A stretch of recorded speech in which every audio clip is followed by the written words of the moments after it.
Welcome to Financial Hub. In this video, I'm going to guide you on how to log in Charles Schwab online banking account. For that, make sure you open one preferred web browser. Here I'm opening Google Chrome.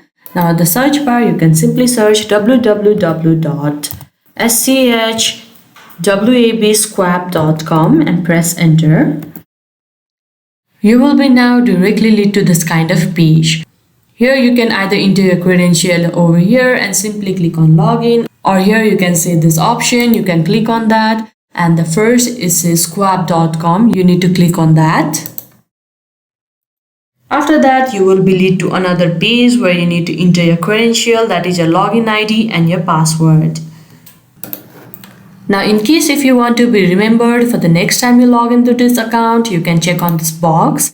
And here you can see the start page option where you need to choose your type accordingly. For this video, we will go for the first one.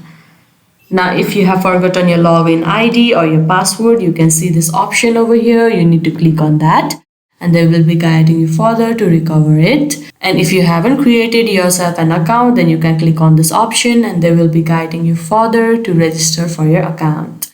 Now, after you are done entering your credential, you can click on login. And you will be successfully logged in to your Charles Schwab account.